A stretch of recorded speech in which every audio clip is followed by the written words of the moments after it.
hadis saya katakan man tasyabbaha biqaumin fahuwa minhum, itu hadis bermasalah itu. Sebagian ulama mengatakan itu hadis sahih, sebagian yang lain mengatakan itu hadis tidak sahih.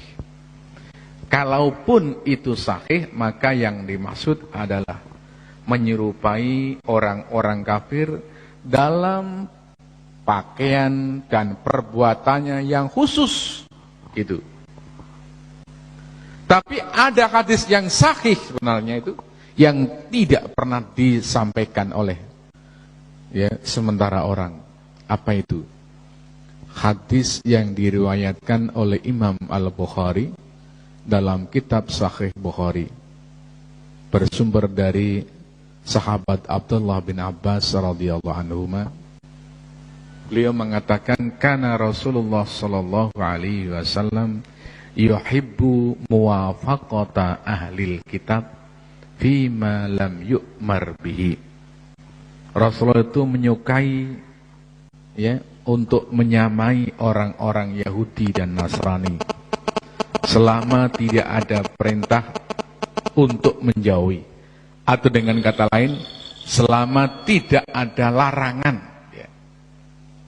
Dicontohkan oleh sahabat Ibnu Abbas, Rasulullah itu semula pada awalnya kalau menyisir rambut itu memakai jambul di depan, dan itu adalah tradisi orang-orang musyrikin. Tapi kemudian Rasulullah mengubah cara menyisir rambut dengan dibelah ke kanan ke kiri, dan itu adalah tradisi orang-orang Yahudi dan Nasrani, dan Rasulullah menyukai yang kedua itu. Makanya Ibnu Abbas mengatakan Rasulullah suka untuk menyamai orang-orang Yahudi dan Nasrani selama tidak ada larangan. Selama tidak ada larangan. Jadi Islam itu sangat lentur sekali sebenarnya itu. Yang bikin sumpek dan kaku itu sebagian orang Islam sebenarnya itu.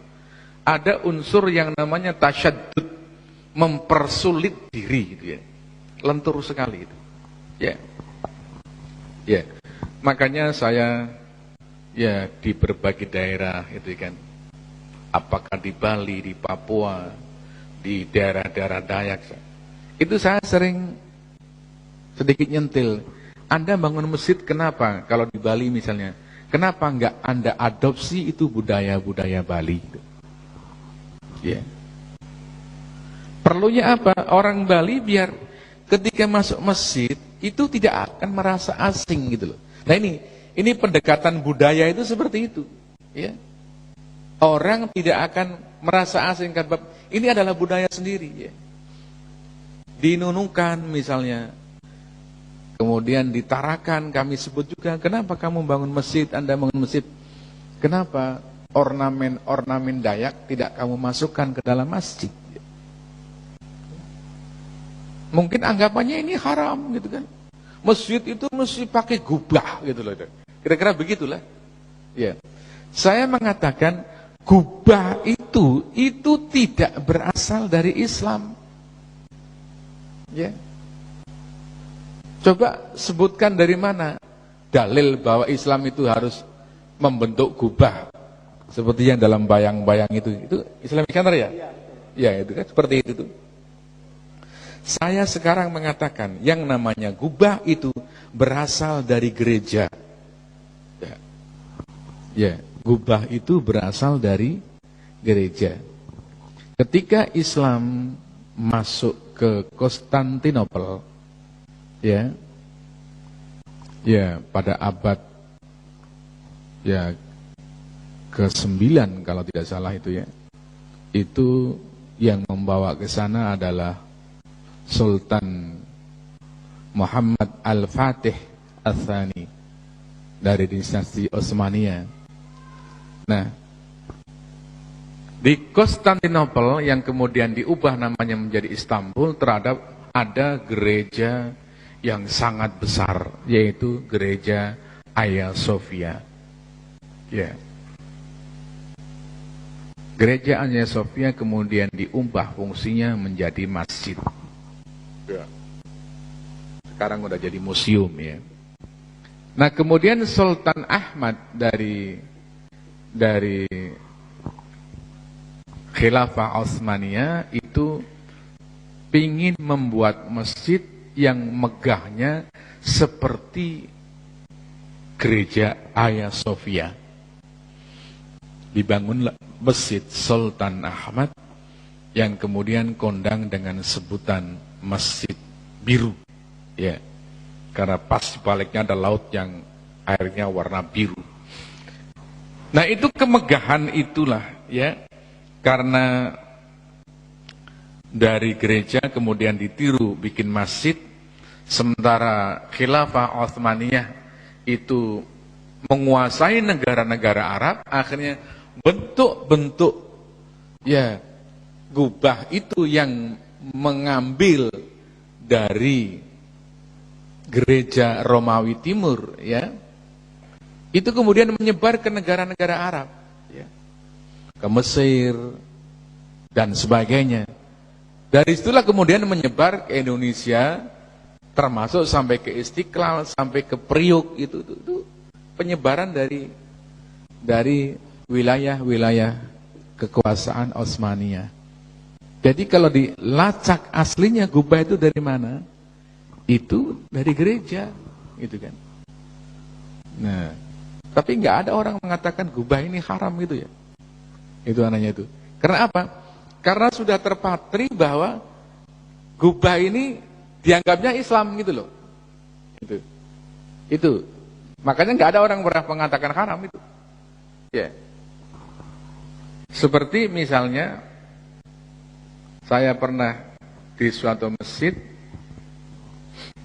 dengan tenang aja pengurus masjid memutar kaset nyanyian Umi Kulsum, gitu kan. Katanya itu mendapat pahala gitu loh itu. Karena lagunya pakai bahasa Arab gitu loh ya. Ya, diaminin. Ya. Tapi kalau lagu lodruk begitu ya, orang Jawa Timur itu ada perasaan berdosa. Karena apa? Karena terlanjur salah persepsi ya.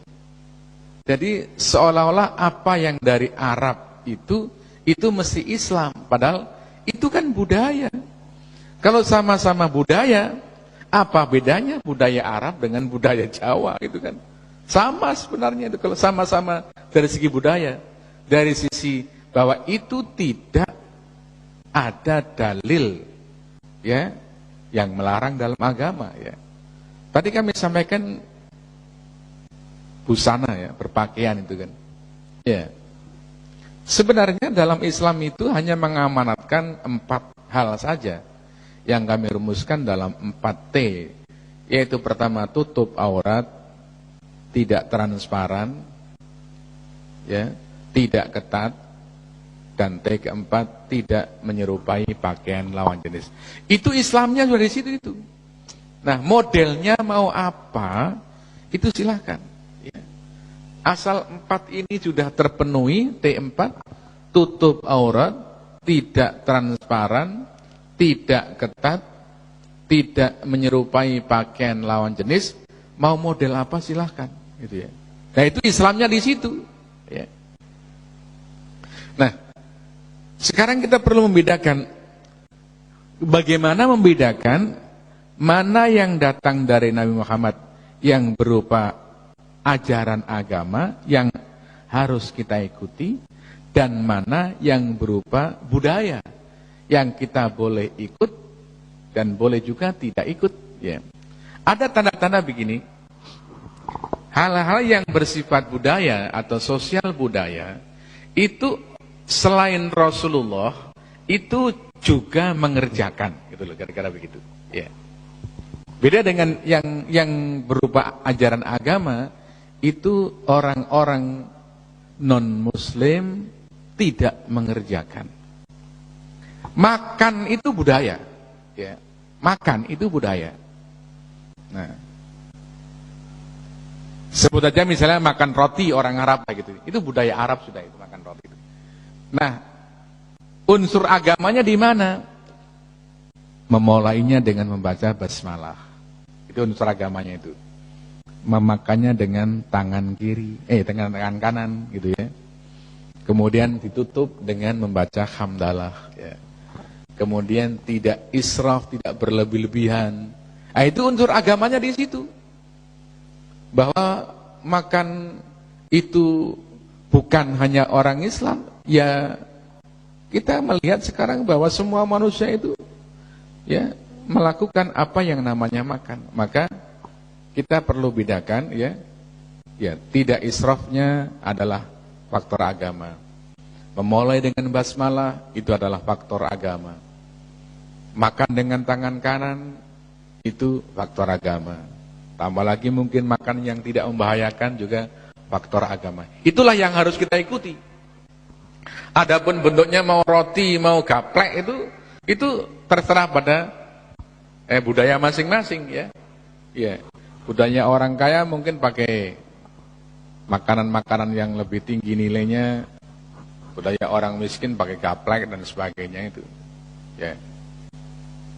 Makanya ya, kalau tadi kami katakan apa yang datang dari Rasulullah yang merupakan sosial budaya, kita boleh mengikuti dan boleh tidak mengikuti. Ya. Tapi apa yang berasal dari Rasulullah dan itu merupakan ajaran agama, kita wajib mengikuti. Ya. Di sisi lain, budaya-budaya yang sifatnya lokal dapat diadopsi oleh Islam, ya, dan tidak harus kita tolak dengan alasan bahwa itu bukan dari Islam, ya. Ya. Sebab kadang-kadang menjadi keliru. Islam itu kemudian diartikan Arab, gitu loh ya. Apa yang dari Arab itu dianggap sebagai Islam, ya, gitu ya. Maka rebana harus kita ambil. Nah, tapi gending kita tolak. Nah, itu yang kami tidak pas seperti itu, ya. Ya. Kalau rebana kita ambil, ya, kenapa gending kita tolak? Ya. Suatu saat kami datang di Papua, di Kaimana itu. Kami sampai berbicara kepada Bupati Kaimana waktu itu, ya. Ya. Kenapa menyambut tamu harus memakai rebana begitu loh?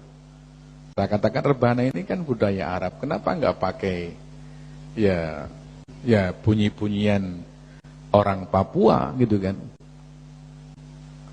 Pak Bupati waktu itu jawabannya, Pak, rebana itu di sini sudah menjadi milik orang Papua ya. Ya sudah kalau itu sudah.